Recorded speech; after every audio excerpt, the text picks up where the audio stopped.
Hello and welcome to Sound Like, where today we're going to look at a fan favourite map of the Problematique. So guitar wise I'm using the Manson MA2 Evo with Sustainer, and we'll jump into pedal cam to see what patch I'm using.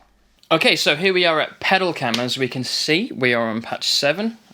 We've seen this a few times, so we'll give this another quick run through. We are on Whammy Blues Driver, Delay and Phase 90. Whammy Overdrive Distortion and Phase 90. Patch C is Fuzz Factory and Phase 90, and finally at D is Whammy, Big Muff and Phase 90. Now the opening riff is on patch D with the Big Muff to really get the low end punching through. All of the verses are on patch B with the Overdrive Distortion. As we can see, it's leaning a bit more towards the distortion side of things, so you just want a bit of bite, not the kind of boxy mid-tones from an overdrive. The choruses go over to the Big Muff as we just play the low end riff.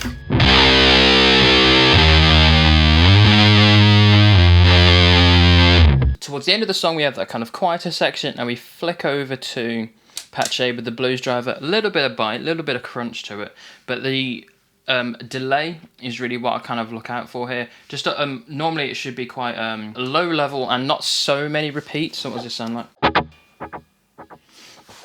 As long as it's tap tempoed and the levels is quite down, it just adds a little bit of ambience, so then when we go back over to the Big Muff for the final section, it kind of does present a nice big dynamic range, and it gives you a bit of bite to it, or carry on patch A right to the end until the very last kind of little section to the song, and then it ends. But we'll show that when we go section by section. But that is pedal cam. Okay, so in here we're going to have a close look at the Whammy and see the program changes happening in real time as I play them in.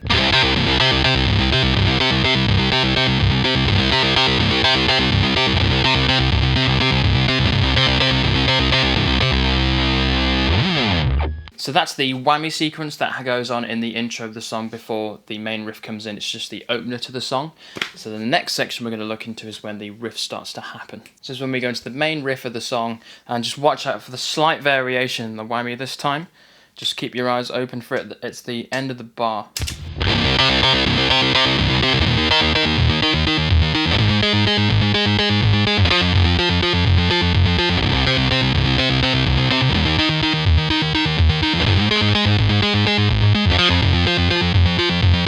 So as we could see, there was the slight variation at the end of the sequence, so it comes in. So the sequence goes in 4 bars, and in the 4th bar, the sequence is slightly altered, and we'll show that in a graphic. So here we're going to look at the differences between the two ways of programming the Whammy, the messages that are being sent. So in the first one, We're going to be looking at the messages that are being sent in the opening sequence, the break in between the song, and the very last section in the outro, where the messages being sent is the same sequence in one bar for the whole way through, just repeated over and over. And as we can see, the sequence is mirrored the entire way through, no variation at all. And we'll listen to it now.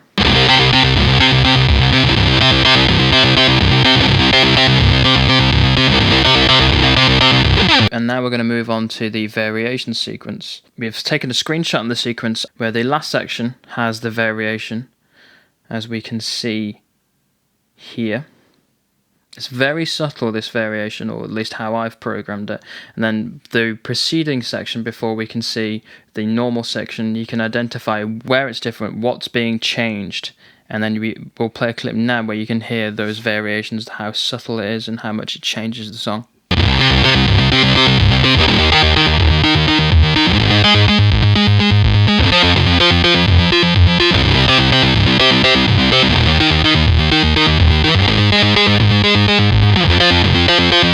Now this highlights the shortcomings of when you're using devices like the Molten MIDI.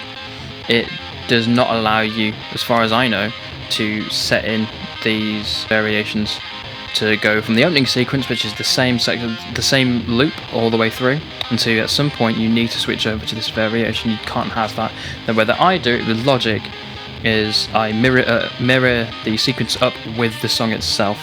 So I program in these changes so it is in complete time and perfect time with the song as I've programmed it that way. The tempo is set right, so I will program it to happen on the bar when the song makes these changes.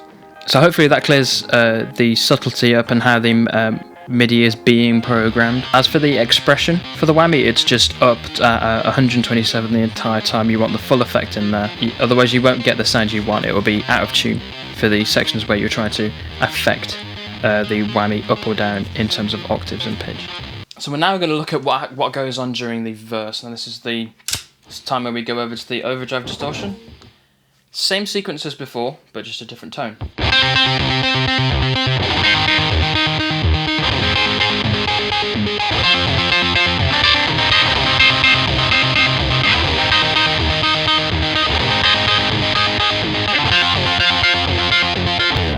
Now what's happening here without the whammy? Let's just demonstrate that.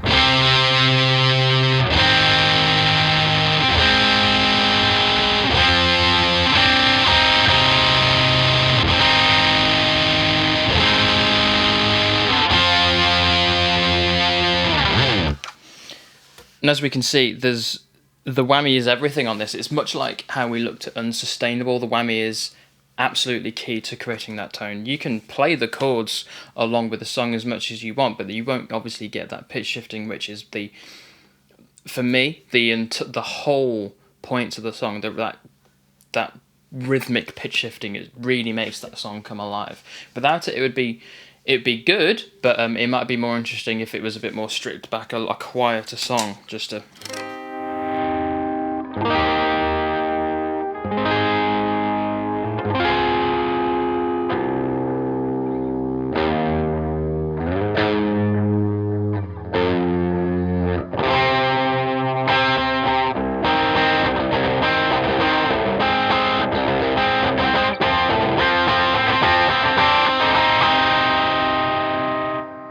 And when I normally play it, the variation is just the C octave, bringing it up to the kind of the lower notes, the basser notes, just mirror up the notes played by the bass, so it's just. The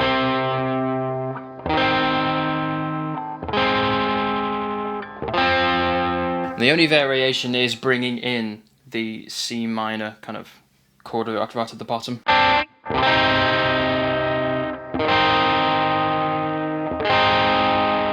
And the only change to bring it up to meet that F octave, to make it stand out much more, punch through. I don't know, but that's what I play, and that's how the verses go. There's not a lot of variation here. The final section that has kind of only real variation to it, exactly the same the way that I program it, it's exactly the same sequence as we've seen from the verse onwards.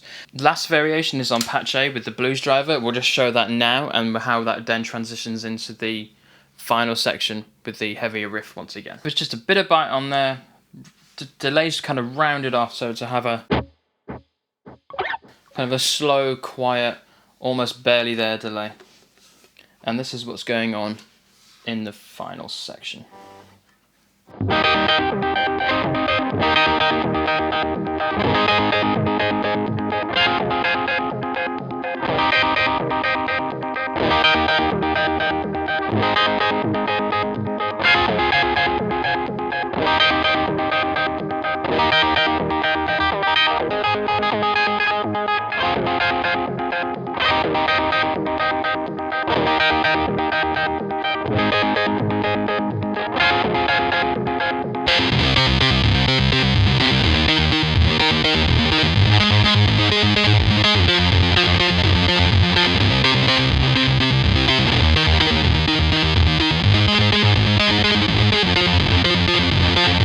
So that is the final run through of that riff, but the outro is the same as the intro. It's just on the studio version of the song, it's just playing that C with the original whammy pattern that's mirrored throughout the same. There's no variation on the 4th bar version, so we'll just show that here.